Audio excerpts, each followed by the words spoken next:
Good morning, everybody. Welcome in. Thank you so much for joining me today in episode 105 of The Income Stream. Today is just a Q&A day where you ask questions, I'll answer them. We're going to have some fun. This hour is going to go by so quickly. Thank you again for being here and being a part of The Income Stream. I appreciate you, and when you can, hit subscribe if you haven't already. Stick around. We got this. This is the income stream to help you achieve your dream, all while we keep it clean. This is the income stream. It's the kind of show where you can come and go, but then you leave inspired with no fee required. The income stream with Pat Flynn. So happy July, everybody. It's July 2nd, which is pretty insane. I can't believe we're already halfway through the year. And staying busy over here on my end, just trying to do what I can to keep providing value to you. Showing up every day here on the Income Stream, providing more information on the SPI brand. If you didn't hear recently, we are open for applications right now for our new membership website called SPI Pro. This is a community that's built for safety, for inclusivity, for the ability for us to connect with each other. And it's for those who have gotten started and are actually committed to starting and growing a business. So if you want to check that out, smartpassiveincome.com/pro. We're over 1,000 applications so far for 500 founding students. So just keep that in mind. But we will be trickling people in weekly after the founding 500 are in there. But we do want to run through a couple weeks of a beta program with an initial set of users so that we can ensure that it's exactly the way it needs to be. And now's the time to get in. So smartpassiveincome.com/pro. Thank you so much for that. And thank you. So this works very easily. All you have to do is type in question in the Q&A box in all caps, colon, and then your question. And literally, I'm just going to rapid fire go through as many as we can today. It could be about anything. It doesn't have to be about business, just whatever captures my attention. And if I don't happen to get to your question, I apologize in advance because the chat here, as you can see, is on fire. And there's going to be a lot of questions I'm going to go through almost seemingly randomly. There are super chats available as well. Super chats are like paid comments where you can actually see, just like the one we just got from Hey Archer. Hey Archer, thank you so much for that super chat up there. I appreciate you. We are going to be donating to a new cause this month.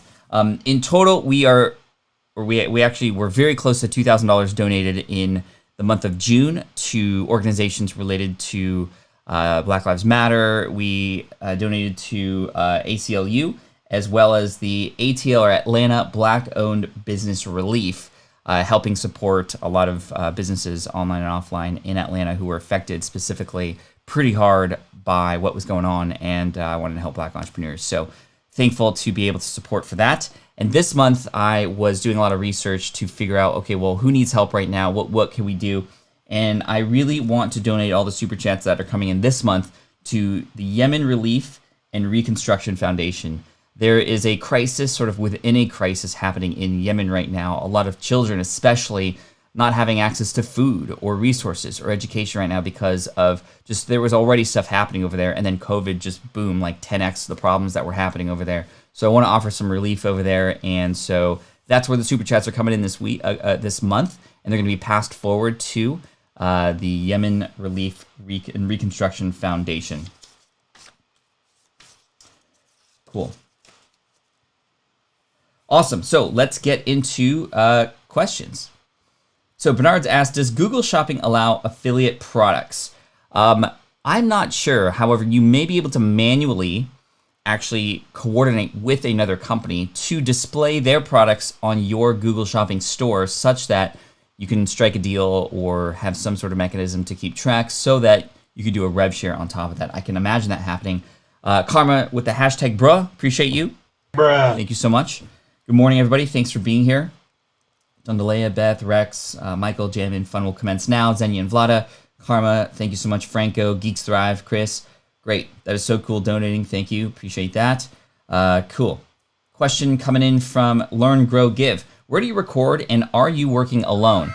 Right now, I'm recording in my office at home. I can give you a little quick tour here. This is my home office. As you can see, there's the door to the living room area. And there's the camera where you see me, and there's my gaming setup, and there's another gaming setup. But yeah, this is just me here. You can see the microphone up there that's capturing the audio.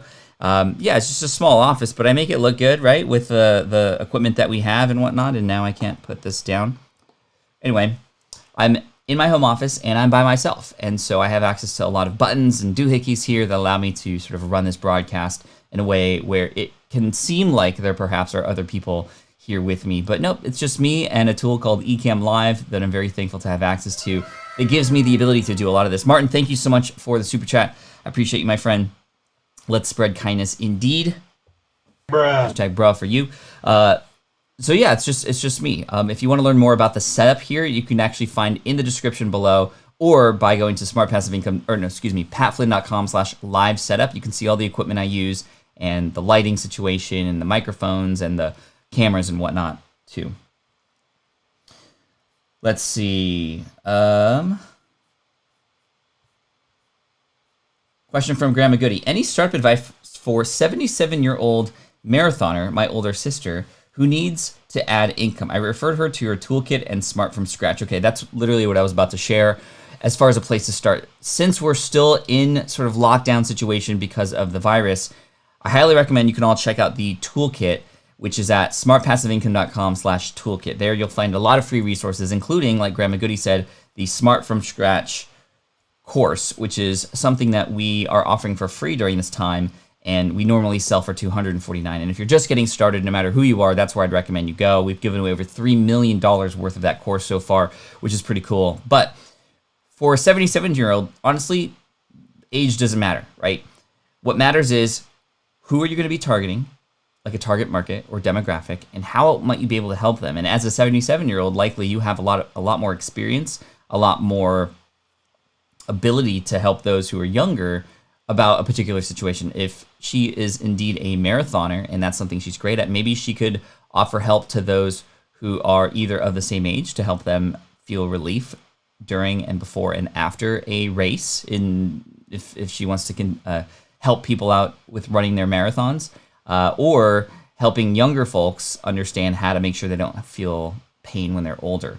Right, so I would like play around there and even start trying to find one or two people who could be coached by her so that she can offer some results and see if she wants to play around more in that space, right? So you've heard me say this before, Grandma Goody, right? Get one person, one result first. And that'll help you and allow you to understand whether or not you like doing this thing, whether or not you can do this thing. And when you do that thing, it can unlock a lot of great confidence in your brain so that you can move forward and actually start building. Don't even worry about a website. Don't even worry about an email list if you can right now. Go out there, find people who could use your advice and use your coaching, and then get one person, one result, and that's where I would start.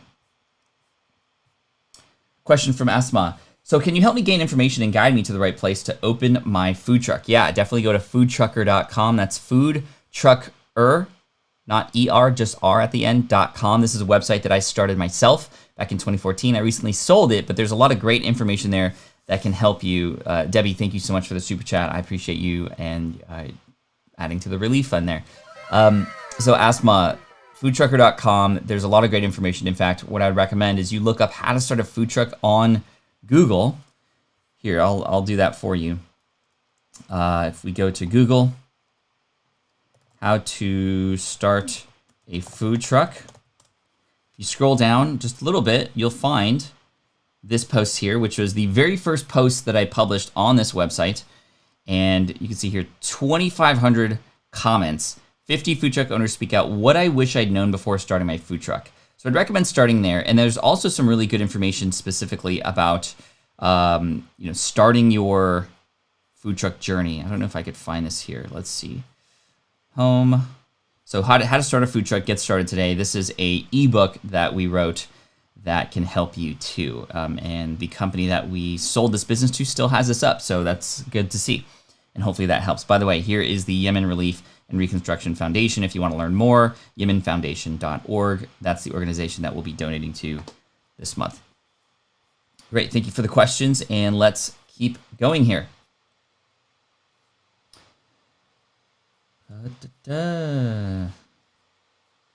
Question, what camera are you using? At Pat Flynn says Peasant Uprising. I'm using currently the Canon EOS R, but this camera right here is just a Logitech Brio. So Logitech Brio 4K, just a webcam, and this one looks okay too, although I'm not in the best position for lighting. because this is more of a behind the scenes situation. But this camera right here is the Canon EOS R. It's about I think the body is like $600 or $700, but then the lens I'm using is a 35 millimeter. Gosh, I can't remember. It has really shallow depth of field, so it allows for some nice background and bokeh effects. And also it autofocus. So if I go like this, it should focus on my. Oh no, I guess not because of the lighting. Anyway, I'm glad it's staying on my face. So I could go down a huge rabbit hole related to gear and equipment. So I'm not gonna go too far. But if you want to check out the equipment, patflynn.com/live setup if you want to check that out. Michael says, at what point do you hire on? Do you suggest contracting until full-time hire is worth it? Yeah, and in fact, for most people, I would say that a full-time hire is not necessarily the best decision. Hiring contractors or hiring people for one-off projects is where I would really start. Finding a EA or assistant, an executive assistant perhaps, to do a lot of the day-to-day stuff. Hiring people for jobs that you don't want to do, like bookkeeping and things like that, if that's not what you want to do. This is where I would start, right? Start small. Start with those small things. I would highly recommend reading a book by my good friend and best friend, Chris Ducker, called Virtual Freedom. In this book, there's an exercise called the 3 lists of freedom. You hear that? The 3 lists of freedom. And those are where you list the things that you have to do in your business, but you absolutely despise. The things that you want to do in your business, but you just don't have the skills to do. And then the third and final list, which we kind of talked about yesterday, in fact, is the list of things that you can do and that you actually enjoy doing, but you shouldn't do. And that gives you a sense and understanding of where freedom can exist, because those are the things on all 3 of those lists that you can begin to hand off. And I would hand off the biggest pain for you first, and the thing that's sort of most repetitive, if it's not a one-off project like a website redesign or an app that you're developing or something like that. So just keep that in mind. But yeah, I think when you get to the point where you realize that you're spending a lot of time doing things that is holding you back from going deeper into the things that you either enjoy doing or you know you should be doing, that's when it's a good sign to start handing off work to other people. And again, you can start off small. I saw big hours open up in my time when I started to hire people to do a lot of the production work for my podcast, for example, stuff that I absolutely loved doing. I enjoyed it. It felt like an art to me. I never, ever thought I was going to hand that off. And then once I did, because I wanted some time to put into other resources like courses and speaking, wow, I got addicted to it because I started saving 5 to 6 hours a week, started creating new podcasts, and essentially cloning myself as a result, and realizing that there are people out there who can do things faster and better than I can. And I really started to go on a hiring kick after that. And then eventually I got into full-time hiring as employees who I can then now take care of and bring on full-time 401k, health, medical, vision, that kind of stuff. Feel very proud that we can offer that, profit sharing, etc. This is where Keone plays Fortnite in the afternoon. Indeed, right down there. Question. Do you feel $500, $600, $700 is extremely expensive for a course? I personally have been thinking of making courses on VFX, and premium pricing seems like I'm ripping people off. Baron Art, this is a great question. There are different levels of prices that you can offer for your courses, right? You can offer courses similar to what's offered on places like Udemy and Skillshare for lower price, $29 to $99, right? And for many people, that seems like a good price. And for many people, it also is robbery when you consider the amount of effort and time people are putting into those courses, as well as the kind of value that is on the other end. And this is where, in our head, we need to understand what is it that we're actually offering here. You're just looking at the price and what people have to offer. You might be comparing it to other courses that might be out there, or you might not believe, and this is really, truly where it lies. It's right here in the brain. You might not believe that your course is worth that much. You have to believe your course is worth the price that you are offering, or else it's not going to be a good fit. You're going to feel uncomfortable. And if you are uncomfortable, how are people going to be comfortable with making that purchase, right? So I take my pricing notes from a man named Ramit Sethi. I've interviewed him on the podcast before about pricing, and I'd highly recommend checking out those episodes. But pricing is a very tough mental block. It's a very tough thing to consider. But when it comes to these higher end premium type of things like visual effects and tools that people are spending a lot of money on, people want to save time. You are saving them time. It's an investment, right? And if you can provide value that saves people time and thus, in fact, then saves them money, then you can more justify a higher premium price. You can also consider pricing versus what other people are charging to and what you have to offer on top of that. And also, are you including things that actually have more tangible time and value to them? For example, are you offering any access to you? For example, my students in my courses get access to me once a week in a 2-hour call where they can ask questions similar to this situation. And that's every single week. And that in and of itself pays for the thing. There's some things, for example, in the membership for SPI Pro that have inherent value that would just make up the price of that membership just each month anyway. So I think that we have to mentally realize that we have value to offer.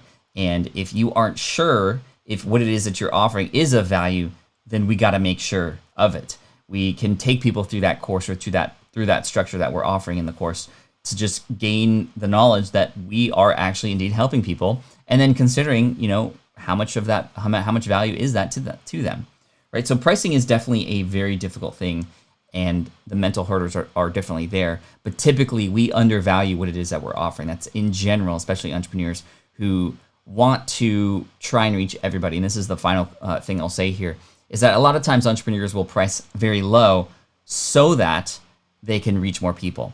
But I promise you that when you price higher, you get a more premium student coming in who's going to be more likely to take action, and you'll actually see a higher percentage of completion for your courses.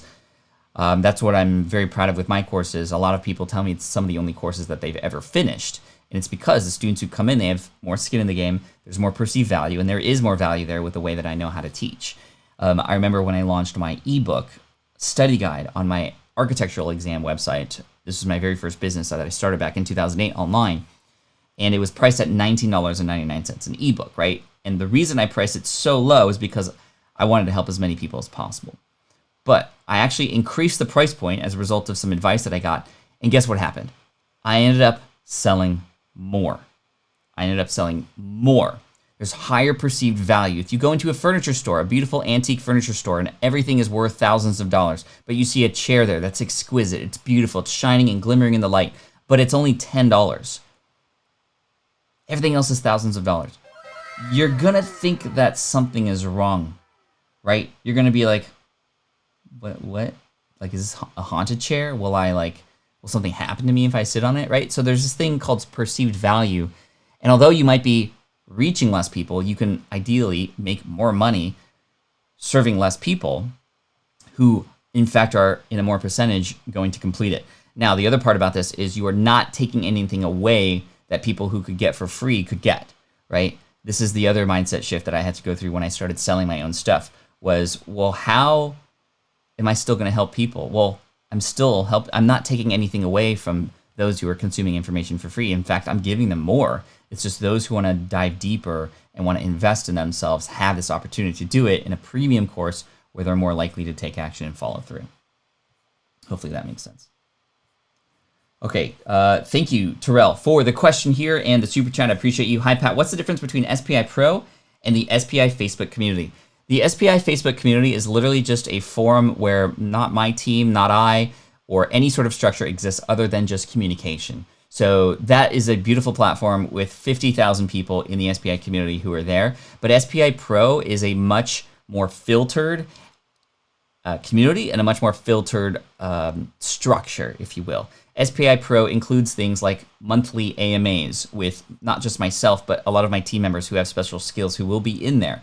It's a lot better at archiving conversations, right? Which Facebook is just terrible at. It actually has a very Slack-like structure to that. There is a book club in there run by my content creator and assistant, Karen, who is going to be somebody who will be managing that book club where we can actually read books together in there and discuss them in a forum within SPI Pro. There are access to workshops. There's access to different events that happen. There's going to be a challenge of the month that's going to be happening each month within there. So just a lot more structure, a lot more filtering, and there is guaranteed that because of the application process, these are people who are committed to their business. The Facebook group is a lot of people. I would say more than 65 to 70% of people who are literally just starting out, who have no business at all, who are there and want to provide value but have nothing to offer yet. But they're in there, they're asking questions. There's a lot of people in there who indeed are serving that audience and who are able to communicate answers to them. But I'm not active in there personally. I have a community manager who is, but SPI Pro is going to be the thing that I hope everybody will sign into every single day. It will replace the Facebook group and become a replacement even for Google as well for people who want to learn more about business. Thank you for that question. Malini said, and by the way, happy birthday yesterday. You said that if you had to be a guest on a podcast, one should have at least 500 downloads per month for 2 months in a row. Since my show is about women, can I get your wife, April, my show?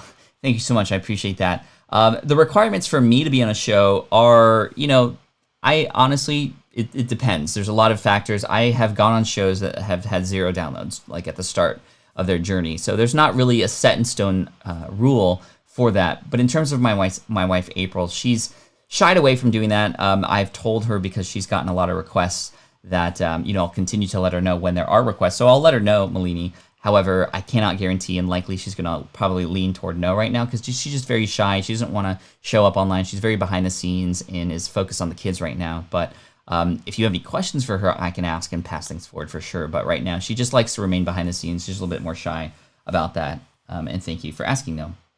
I'll let her know. She always appreciates that for sure, but is still very nervous about that kind of thing. Solomon, thank you so much for the super chat. I appreciate you. What are you building SPI Pro with?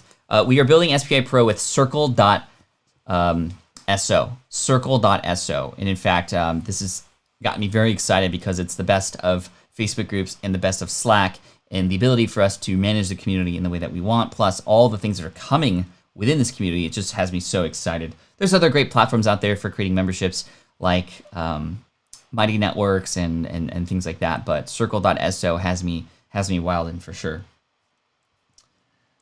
All right. Pavel says, what time is it there? It is 8:22 a.m. in the morning.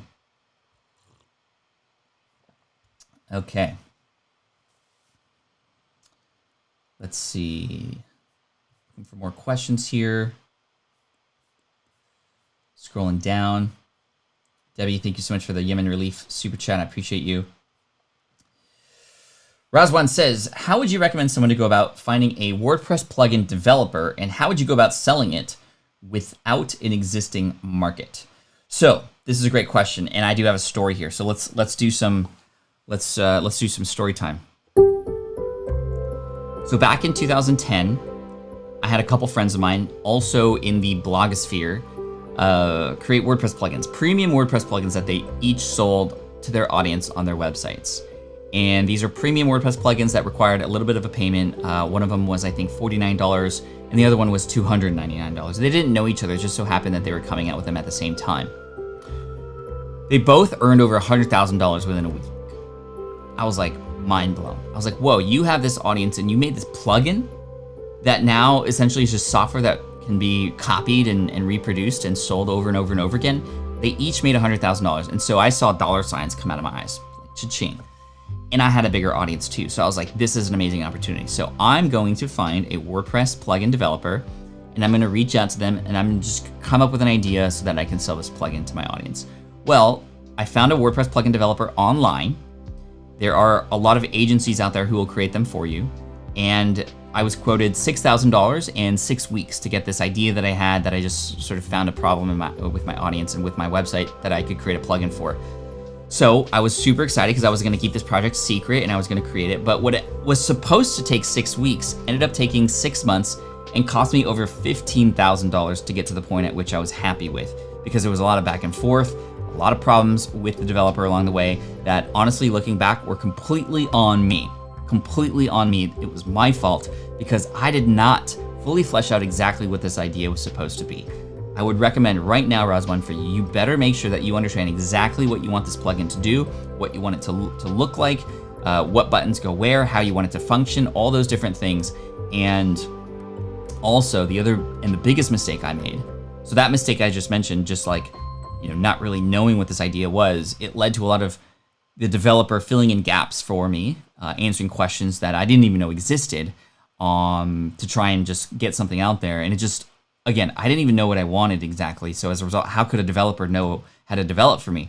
But the biggest mistake was I kept this idea secret until when it was ready to launch. So 6 months later, $15,000 later, I was like, okay, well, maybe I can make some money. I started sharing it with a couple super fans in my audience, as well as a lot of my colleagues and friends. All of them said, meh. Yeah, I mean, I don't know if I'd pay for that, is what they would say.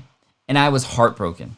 I was absolutely heartbroken. And this is really one of the origin stories that relates to Will It Fly and the idea of testing your business idea and validating it up front before you spend that time and money on it, right? So that's what I would do right now, right? Even before you go and find a WordPress developer, I would go and validate this idea. I would fully flesh out this idea. Plus, by trying to validate it with people, it forces you to relay it in a way that makes sense. Because if you're sharing this with people and it doesn't make sense, well, then how's it going to make sense to a developer, right? And then the hardest thing was getting comments like, wow, this is pretty cool, but what if it did this instead? But what if it did this instead? But what if it did this instead? And essentially, this plugin that I tried creating is something that is sort of like Gravity Forms or Typeforms, which was back in the day before it existed. But because I didn't fully flesh it out and it was just a money grab, that was the biggest lesson. It was just a money play, right? So your question about, how do I create it and how do I sell it? Good questions, but is it an idea that's worth doing those things for yet? That's where I would want you to start, right? That's where I'd want you to start.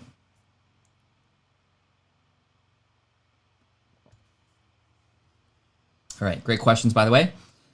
How might you sell it to market without it existing? Well, there's a lot of places where you can go. You can either create like a light version, put it in the WordPress repository, and then have people upgrade to it because there's a marketplace there. You can find other people to partner with who have a lot of influence and a lot of followers. There's a lot of things that you might be able to do. I would even offer it for free for some people who have some influence to see how it might work for them so that they could spread the word. You can get reviewed on a lot of WordPress plugin review sites, those kinds of things too.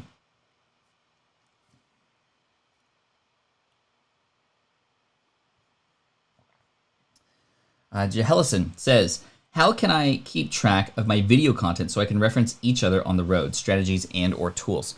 Definitely a spreadsheet, right? That could be the easiest thing to do. We have this with our podcast, right? I don't do this with my videos because I'm not as consistent. But with the podcast, for example, and you can do this with videos too, we have every episode laid out in a spreadsheet in our entire archive, our entire history, just in a Google Sheet, right? That way we can just quickly find things. We have notes for each of them. We have email addresses for each of the guests. We have when they were published. We have links and resources, or we actually have a link to the show notes page within each of them, so that when I'm creating new content, and this is why this is really smart to do, when I'm creating new content, and I remember like that I talked about this topic in a previous episode, or I mentioned a guest's name and I want to remember what episode number they were, I can't always rely on the fact that I have a pretty good memory of what number was what, right? Like Tim Ferriss was episode 51, Clay Collins 78, Clay Collins was also 223, 122 is Shannon Jocelyn Sams, those kinds of things.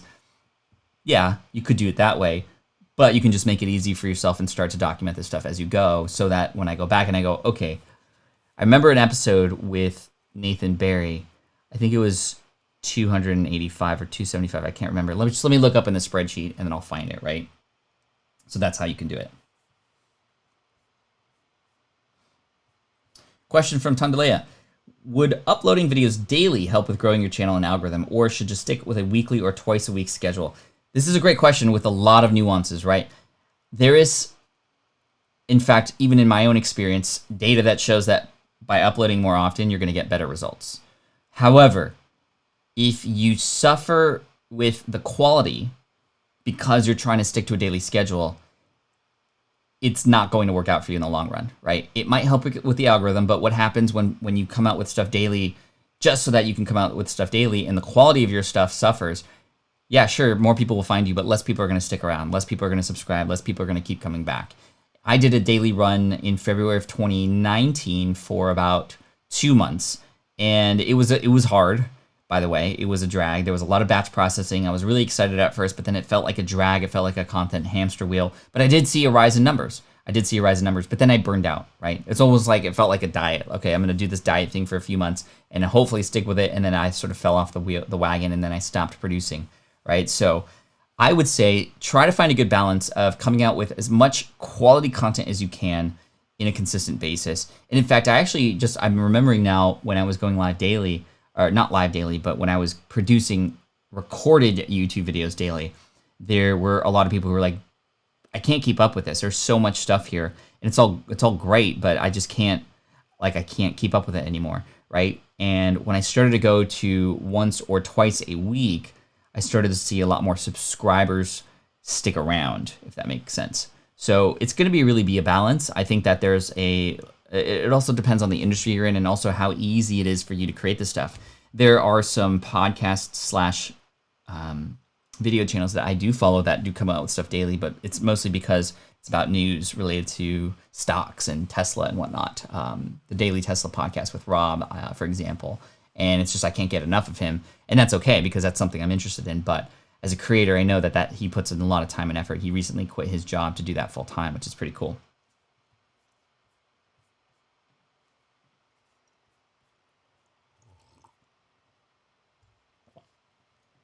Samson says, hit us with your camera settings. F-stops, ISO, what's on auto, what's manual. I'm not exactly sure, to be honest. Caleb came in one day, it was just like, and then it was the way it was. I'll have to check on that for sure. All right, scrolling down a bit so I can play catch up a little bit. Let's see. Ern in the house. What's up, Ern? Good to see you here. Coach Deb in the house again. Good to see you. Haven't seen you here in a while. I appreciate you. Question. Thank you, KM, and thank you, Kiki. I have so many grand ideas for courses, coaching books, but need help actually implementing them. Who would you consult with first? I would consult with yourself first to understand, okay, well, what is the biggest priority for you, right? And this is, again, a mindset thing. We entrepreneurs, we come up with so many ideas every single day. And as a result, we don't take action on any of them because we're just not sure what to do first.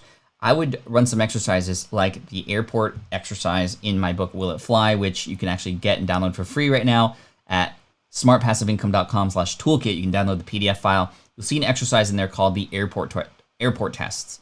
This will help you understand where you eventually want to go because a lot of times these courses, these programs, these ideas you have may not fit and be aligned with where you want to go in life. And as a result, you can just take them out of your brain and you can do away with them and have more headspace for the things that do align. And then for the things that do align, there's some market map exercises to help you understand, okay, if I were to do this, who would I be serving? What might it look like? If I were to do it this way, who might I be serving? How might I be serving them? What might that look like? How would that fit into my overall plan? And then you can go from there, right? A lot of times it's these exercises that can help us understand whether or not we can remove these ideas or put them out there and try and experiment, right? But the truth is that the more we just continue to come up with ideas and not take action and implement, the more these ideas are just going to be dreams, right? We have to take action on this, right? However, taking action without understanding where we want to go is also not a good thing to do, right? So I love that you're having these ideas and likely you're thinking about the what ifs about them, which is good. It's a good experiment to do that.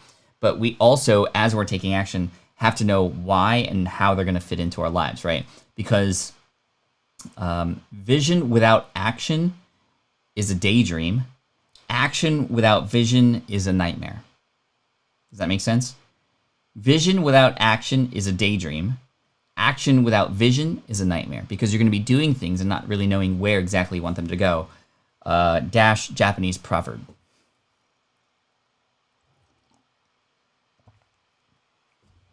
So write out all these ideas and start experimenting with them, implementing them, and play that game in your head that I love to play, which is time travel. Travel 1 year into the future, hypothetically choosing that one idea, and you're working on it. You're getting up daily, you're serving that audience, you're doing that thing. Maybe it's coaching, right? Okay, you're coaching. What does that look like? What might that look like? How might your schedule be during the day a year from now? Do you like that? Is that something you can imagine doing? Or do you not like that? Does that make you feel uncomfortable? Does that not fit in with your personality? Well, if it doesn't, then you can remove that idea. You can crumple up that Post-it note and put it and recycle it, and then you can move on to the next idea. Hypothetically go 1 year into the future and consider what that might be like in your future and how that feels and what your daily exercises will be like to help manage that, and et cetera, right? So this is all sort of just how I would start focusing on, okay, well, what's my priority here? And then start putting and implementing that, if that makes sense.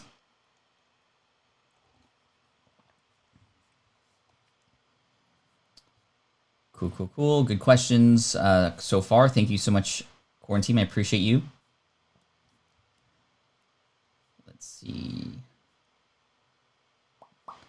Question, aren't you concerned about pricing yourself out of the market? So this is in regards to pricing higher, right?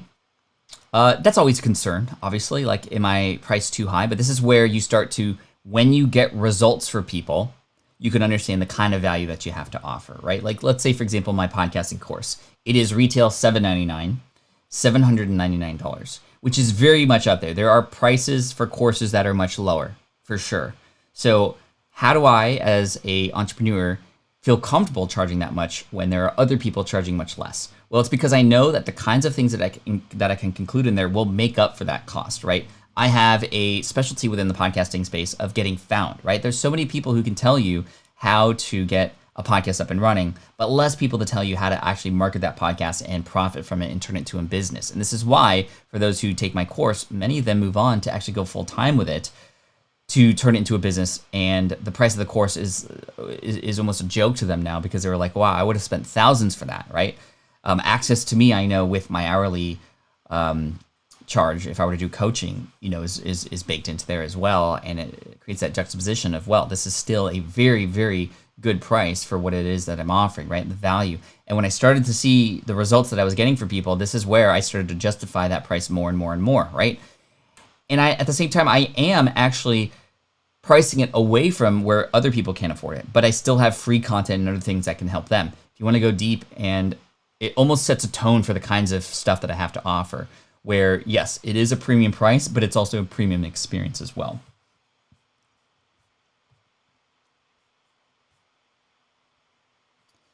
Let's see, great questions. By the way, did you know we're already over halfway through today? How is that even possible? This is so crazy.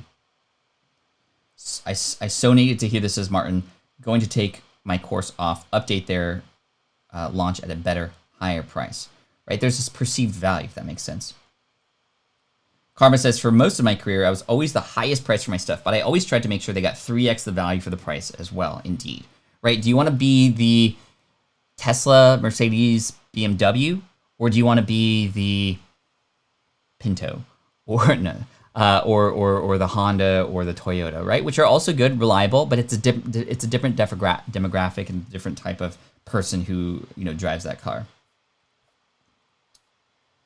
Let's see, I just saw one. We're just able to jump in between meetings. What's the cost of SPI Pro? I believe my team landed on $49 per month to start out with, right? And again, there's some value in there for those who are coming in early. April says, question, have you ever thought of incorporating some challenges for this daily stream? I've thought about it, but, that's a good idea. It would be difficult. It would be more difficult to manage it on a public forum like this, as opposed to something like SPI Pro, where there is an ability for us to connect. Like, one really cool thing about SPI Pro, for example, is there's going to be monthly challenges, and every challenge will have its own badge. And if you participate and you finish that challenge, you will get a badge next to your name that when a person hovers over, they can see you've completed that challenge. And then over time, people are just going to have this collection of badges to see and just kind of own in that space, which would be really cool. And that way we can keep track here with our own public channel names here on YouTube. It's a little bit more difficult to keep track. However, I can definitely hypothetically create challenges, and maybe that'd be a fun thing to talk about next week, how challenges work and how you can implement them and put them into your business and get people to take action. My 100 emails challenge, for example, has been one of the most successful things we've ever done to not just grow our email list, but also to add more revenue into our business through the recommendation of tools that people can use after that challenge is over. It almost has given people a taste of the kinds of way that I teach that gets them excited to go from result to now going deeper into my courses as well.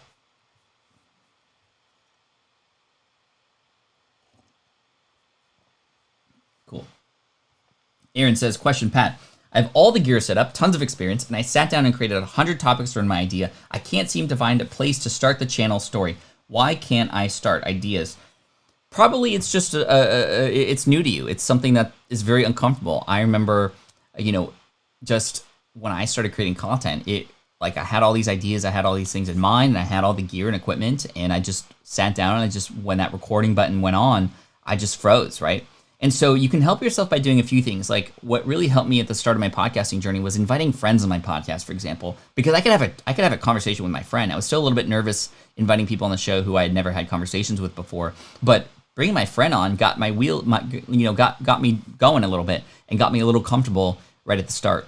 Talking about topics that I was more interested in, that I just seemed to get really excited about before even getting to the ones that I knew were going to be more helpful, was helpful for me just to kind of get my wheels going and get my gears turning so that I can get more comfortable with that and then move into different arenas where I just was struggling a little bit more.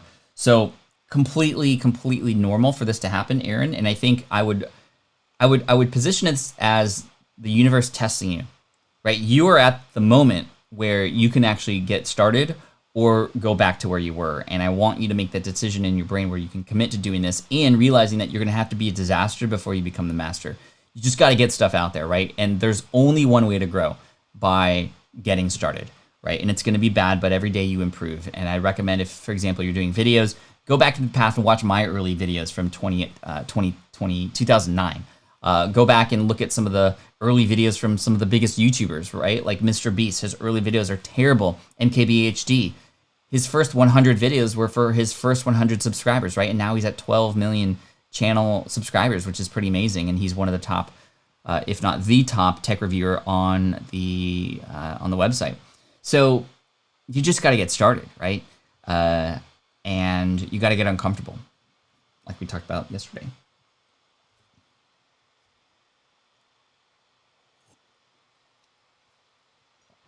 Question podcasting from Trevor. I have a podcast with 250 episodes. I would like to change the name of the show, but want to retain the iTunes and RSS feed. Is that possible? Yes, absolutely. You just go into your host, wherever your podcast is hosted. You change the name of it. Everything else updates automatically. You don't have to change the RSS feed link. That link remains the same. It's just Apple and Spotify, Stitcher, all those directories will now see a new name within that RSS feed, and it'll eventually propagate itself out there. The only thing to know is anybody who has already downloaded those shows to their device, any of those episodes will not change their name because they've already had it on their device. But the next time they go to your channel or the next time they go and see a podcast come in from you, it's going to be of the new name. And I'd recommend just priming people, letting people know that the name change is coming so that it's not just a big surprise to them when that happens.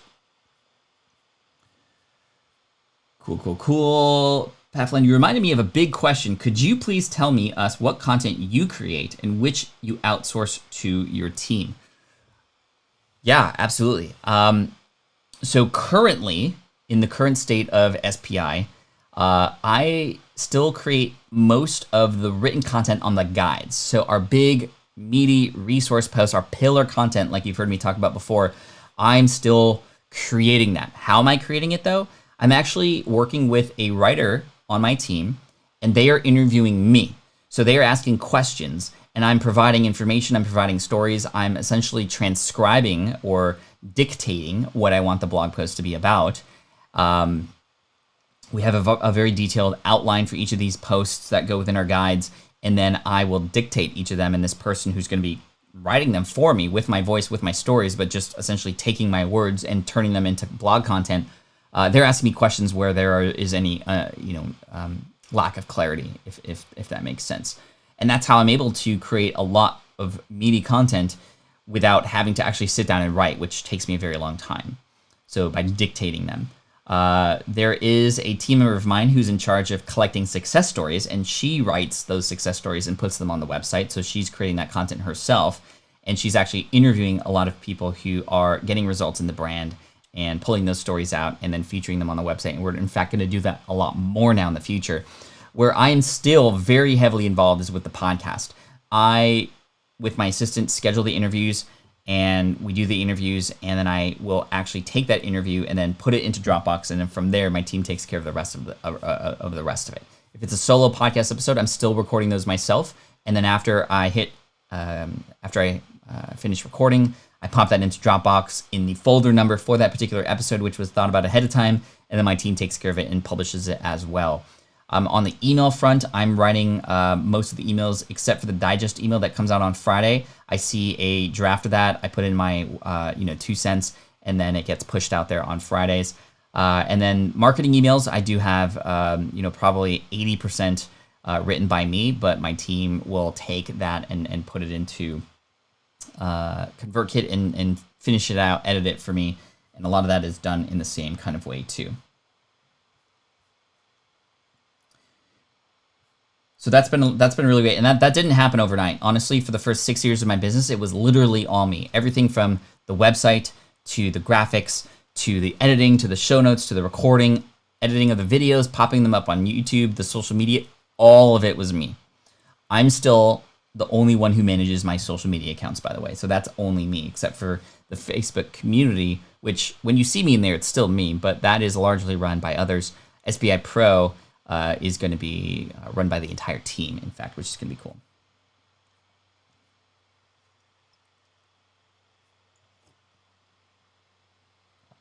Awesome. Let's see. Tim says, if you were having to start from scratch right now, being laid off due to COVID, what would you choose to jump into with your energy and time? See, this is a great question that I would research and try to find the answer for. I do not have the answer for this right now because I haven't done the research to find out. Here's what I would do. I would come up with all different kinds of ideas on a Post-it note.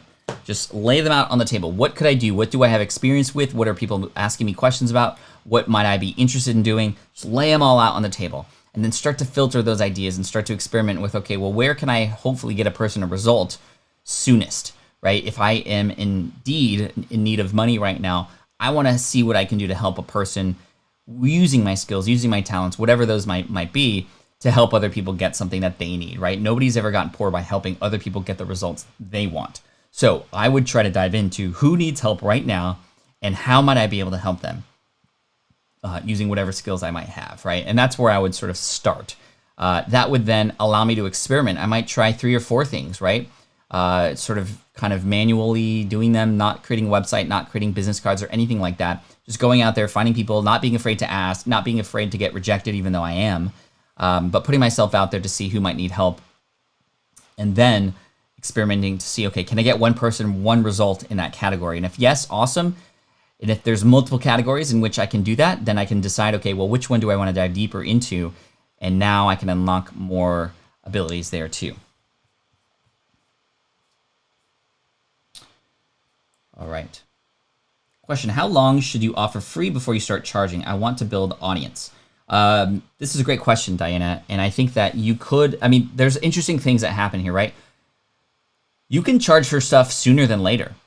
Even if nobody buys it right away, it does express a level of authority that you have something of value that could be purchased, because not everybody who's giving away information for free also has the ability to go deeper with you. For example, if you had a book, you can become and paint yourself more of an authority in that particular situation. And even if nobody buys that book, people are going to be more likely to follow you, and you'll be able to build a bigger audience as a result of that.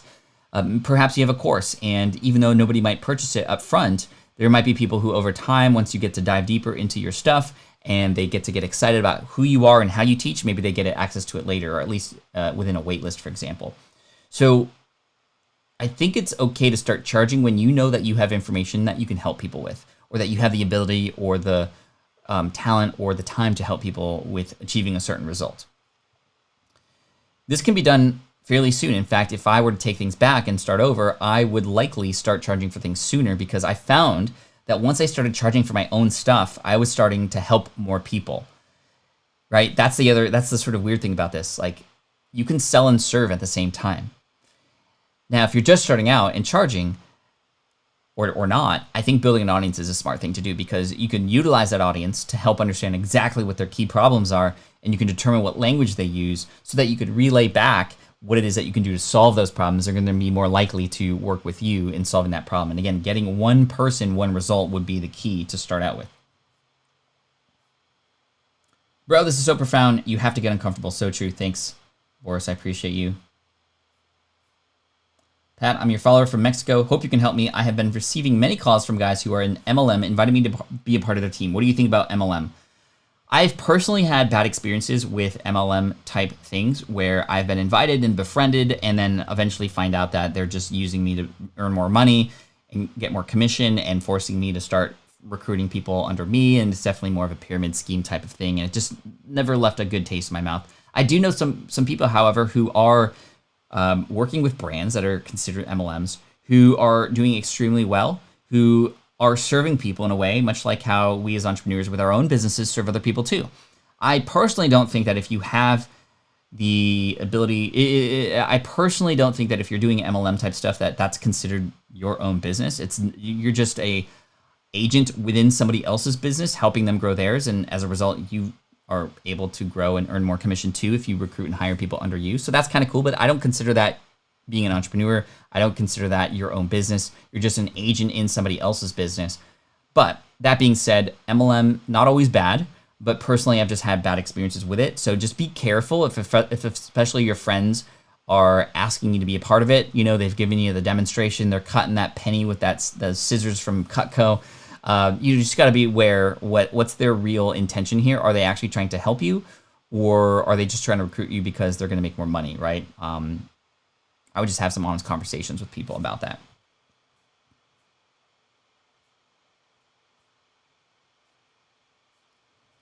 Let's see.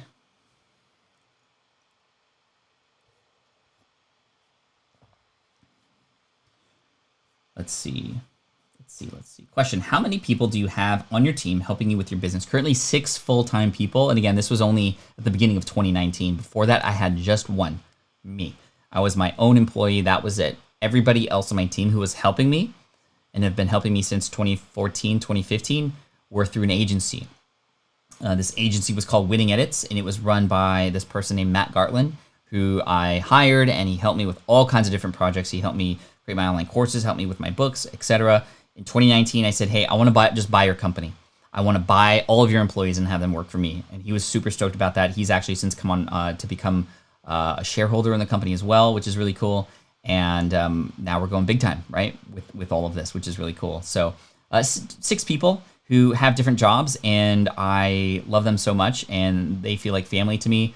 I'm able to help support them in their lives with health and dental benefits, with 401k and retirement planning. It just feels so good because that wasn't available there before.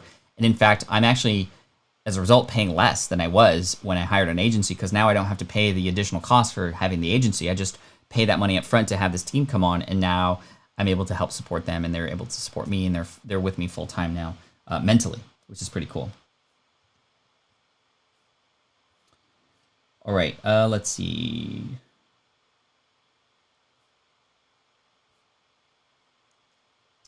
Tonya says, question, I'm definitely in the disaster stage. Do you recommend editing videos, blog posts, and podcast episodes to improve the quality, or just keep making crappy content until you can improve? I would say that, and of course, this comes from just having limited amounts of time. We can't do all of these things, right? Eventually, we can get to the point where we can become efficient, where we can create quality content all around. But I would say, what is the biggest and lowest hanging fruit for you, Doctor, for you to come out with stuff that can be helpful, right? You mentioned editing videos and then blog posts and podcast episodes. I hope that you're not doing all of those things at the same time. I would pick one lane and try to master that, right?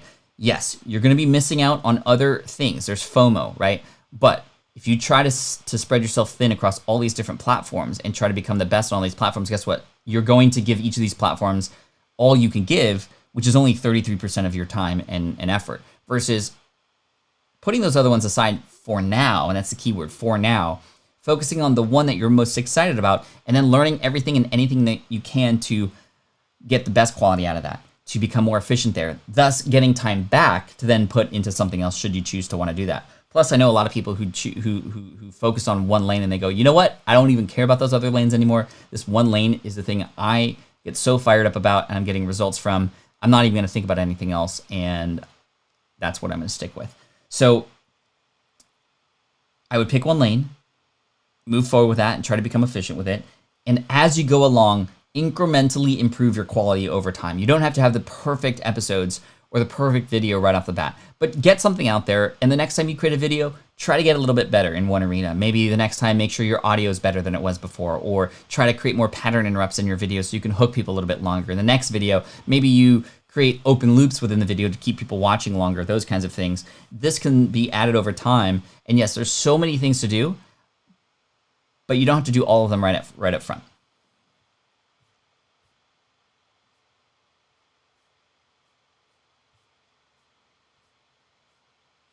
Thank you, Chris. Don't forget about that like button, peeps.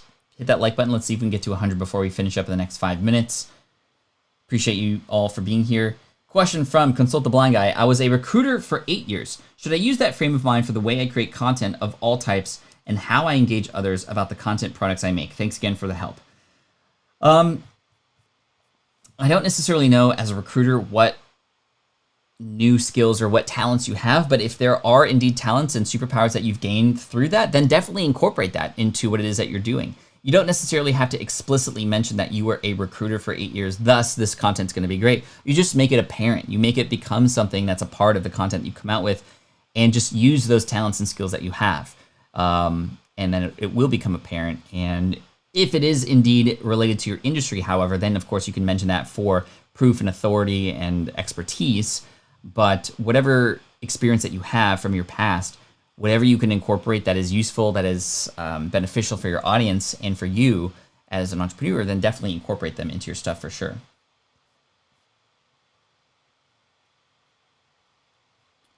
All right.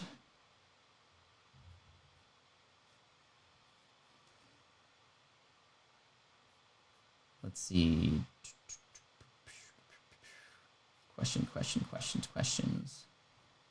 Oh, I think I just saw one. Question: what advice can you give on how to create that buzz for your launch of your podcast? Number one, talk about it as early as possible, even before you fleshed out all the ideas. Start talking about it with any audience that you have, family, friends, your network, whatever. Hey guys, I'm creating a podcast. I'm so excited about this. I'm still getting the details ready, but I just want to let you know how excited I am, and any support that you can offer in the future, I very much appreciate, right? So you start teasing this idea. Maybe it's even months ahead of time, and this is great because by the time you come out with it, it's not a surprise anymore. You need to build buzz for sure, which is why I appreciate this question, but you need time to build the buzz. I have a lot of people who come into my podcasting course and they can get through it in a week and get a podcast up and running next week. But I actually recommend not to do that. I recommend a month or at least 3 weeks out so that you can give time for buzz to be created, for hype, for excitement. It's almost like if you had a talent and you were going to get on stage to share that talent. Maybe you're a singer or a guitarist or an artist of some kind. And like if you had this talent or you were creating this gig, this concert, are you going to get the lights ready and do the sound check and everything and then let people know as soon as you're on stage that it's time to come? No, you're going to let people know ahead of time. You're going to sell tickets to this event ahead of time.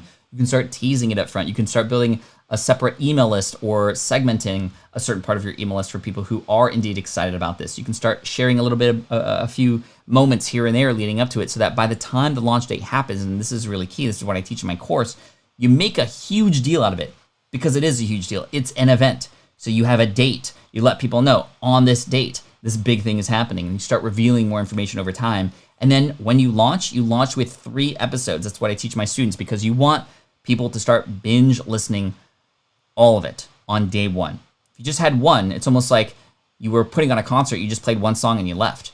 You have people's attention now. Offer 3, more downloads, more subscribers, more call to actions, more topics for people to get interested in so that they come in and subscribe, share, etc. All right, I only have time for like 2 more questions, which is pretty crazy. Elton says, Pat, will Jess and SPIT make appearance soon on the income stream? Would be stoked to meet them online, and if there's any special offer available for July 4th, Independence Day. We're not doing any special July 4th Independence Day offers, but we are obviously, as I mentioned before, opening up applications right now for SPI Pro, our premium community that's coming soon, smartpassiveincome.com/pro if you want to check that out. In terms of bringing guests on, like my team, yeah, I definitely think that's going to be possible. That's going to definitely be a regular thing within Pro, but here on the income stream for all of you in the morning, I think bringing Jess on would be pretty fun. It's a good idea. And like I did on episode 100, I do want to bring more people on, especially some of you, and we could have conversations and have chats together because the tech actually worked out really well then. So thank you for that question, Elton. Apparent Art says, best thing about Pat is he did it from zero and truly did it on his own. So many fakes out there pretending unlike Pat. Thank you. I appreciate that. Man, so many questions. I apologize again that I can't get through all of them. This is why, for my course students, we do this every single week for 2 hours, just as many questions as I can.